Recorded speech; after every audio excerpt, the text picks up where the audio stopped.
Buying rental property, the strategy that will save you money. Now, I know you all want to save money, so welcome back.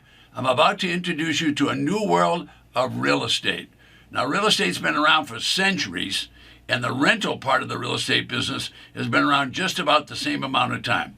So in this episode, I'm going to guide you through a process of saving a lot of money. I'm talking about thousands of dollars. When you purchase the property is when you save the money. As a matter of fact, in real estate, that's when you make your money. You make your money when you buy, not so much when you sell. Now, of course, when you sell, you get to go to the bank. But the point is, you better buy it right if you expect to buy and make money in real estate. So we're going to talk a little bit about rental, and we'll talk a little bit about selling. Okay, so I'm not a real estate broker. I'm not an attorney, and I'm not working at a title company or anything like that. I'm just a person that's an author, and I've been a publisher, and I'm an investor. So I always look at the world from an investment standpoint, and I look at the world as a person that's going to try to be conservative with my money. So this is a process to build cash flow, and along the way you'll get some appreciation.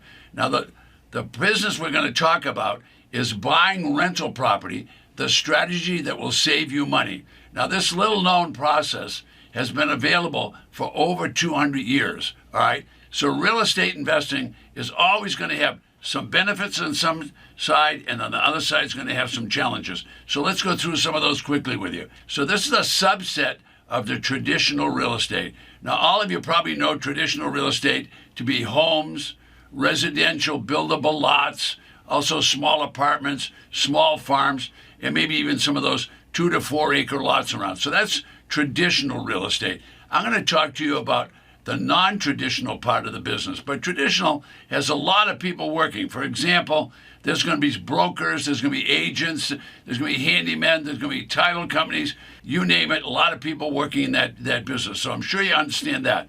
I'm just in a little bit different part of the business, and that's called tax defaulted properties. And what's really been taking place? Well, it's traditional real estate, but what's happened is the property owners have failed to make their property tax payments. So what happens? Well, the legislature and the county, they're going to do something about it. And the consequence is they're going to send default notices, and after they've gone through that due process of law, they're going to say, look, folks, if you don't pay your property taxes, we're going to confiscate and seize your property. I'll be right back and tell you more about that.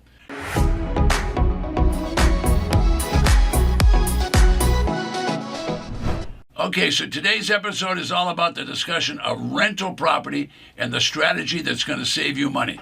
So in this episode, I'm going to show you how to solve the cash flow problem with rental real estate. Now, I'm about to reveal alternative to what everybody else is doing. Now, traditional real estate, what people are going to do is they want to buy rental property. Everybody heard that that's a great business? Well, there's about 14 million people that own rental property in the United States. Now, that's a lot of people with a lot of rental property. So don't forget, that's going to create a lot of competition. All right, now I never said what I'm going to talk about is going to be glamorous, because it's not going to be.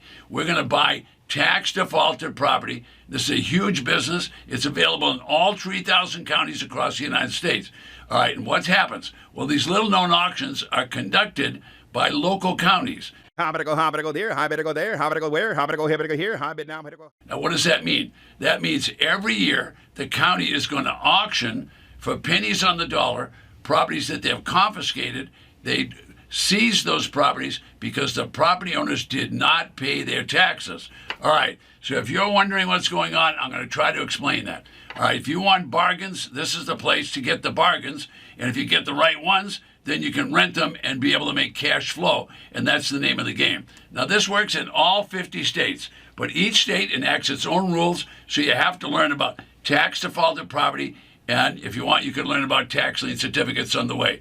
But all 50 states, they enact laws. And what are the laws going to say? The legislature is going to tell the county commissioners and the board of supervisors that if people don't pay taxes, they have to levy the tax, then they have to try to collect the tax. If they can't collect the tax, they confiscate the property, they resell it at auction, and they use that revenue to pay the tax. So it's a pretty simple process. The county will confiscate properties, then they will sell the property, and they sell it to the highest bidder. Now, where do they start this auction is the key for you. Tax collectors and the treasurers sell these properties for 10 cents, 20 cents on the dollar. Now, at all 3,000 counties across the United States, these properties are sold. So that means there's going to be 5,000 of these auctions. Now, they're going to start at very close to the back taxes. That could be 10 cents or 20 cents on the dollar. Now, when properties start at 10 and 20 cents on the dollar, there's going to be some people show up at that auction. So you want to try to buy 10 cents, 20 cents, 30 cents on the dollar, and then buy properties that have an assessed value that's reasonable, so you have margin to buy these properties. But you want to buy properties at these auctions. So the county government allows the treasurer, the tax collector, to wipe out the mortgage and delete the deed of trust. In other words, the loans are deleted from the property. So when you buy these properties, they're generally mortgage-free and deed of trust-free. All right, so that means if it started at 20 or 30 cents on the dollar, what could you do about that? Well, you're trying to buy for 10 or 20 cents on the dollar. Now you want to sell it? Well, you could sell it. You could use Craigslist. You could use a multiple listing system. You could use eBay. You could use Trulia. You're kind of getting the idea. You could place ads and sell the property. So if you bought it at 20 cents and you could sell it at 60 cents, well, that's a nice profit. You see those little white circles? That's how many auctions are taking place within that state in the next 90 days. This calendar updates every single day. I'm here today to show you how to make money. To do that, I'm going to show you briefly that there are thousands of tax defaulted real estate properties across the 3,000 plus counties in the United States. This is quite interesting. You're looking at the Ted Thomas Magic Interactive Map and Auction Calendar. It changes every day. Now, I created the calendar and the map so I would know how many auctions are taking place every day in the United States. Now I can show the little guy how to make money.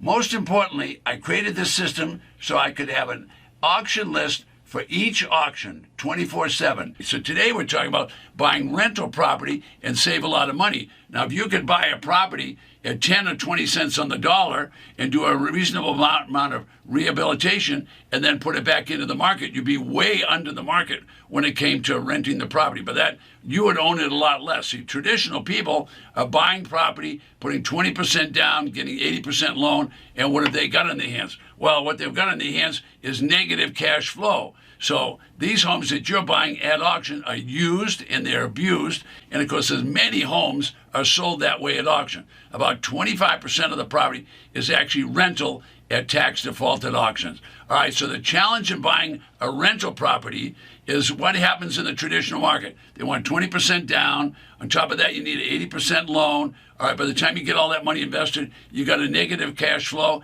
and you better have good credit to start with. So if you didn't have a good FICO score, you're in trouble. You're not even going to be able to do that. But in this situation, what we're talking about today is buying rental properties with a strategy that we're going to save a lot of money. So we're going to try to buy these at auction. All right, now during these videos, I'm going to include some interesting examples just to show you that I've got experience at doing this. So let's use an example of a property that was very close to the Tampa, Florida. It was in a county that was just north of Tampa, and it was a sparsely populated county. So a lot of people did not show up at the auction. However, one of my students showed up at the auction, and they invested $9,100. Well, now before they invested that money, they went out and looked, and the property was completely overgrown with trees, hadn't been taken care of.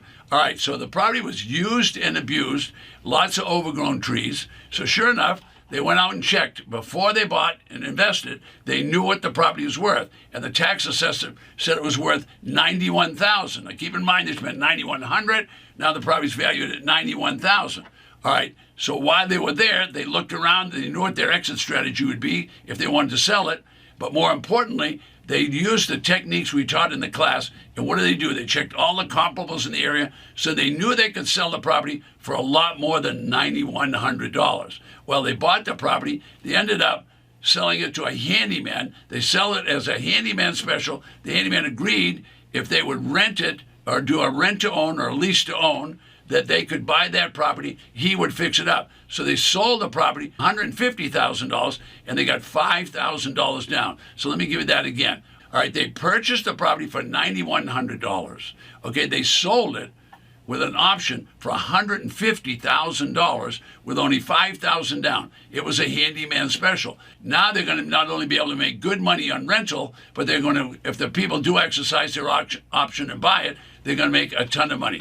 So ask yourself, if you did one deal like I just mentioned, would that change things in your life? Well, of course it would. But this is the kind of thing that happens at tax defaulted auction. So what's today's episode all about? How to buy rental property, and this is the strategy that saves you the money. Why? Because they bought it $9,100 and the property is worth close to $150,000. Well, that's a huge leap forward. Now, if the property gets rented out, they're going to do very, very well on it. All right, now large population counties will have hundreds, even thousands of properties at large population county. Now the small population county, they're still going to have dozens and sometimes even 100 properties for sale. So there's plenty for everybody. All right, now I'm going to run out of time. However, before I go, I want to mention mistakes. The mistakes are important to avoid, and the biggest one is look at the property before you bid. You don't know if there was a hurricane, there might have been a flood, there could have been a fire. What if it was next to a pig farm or something like that didn't smell very good? So you always want to look at the property, and while you're there, develop what your exit strategy is. I'm Ted Thomas. Don't forget, request your free auction list right below me.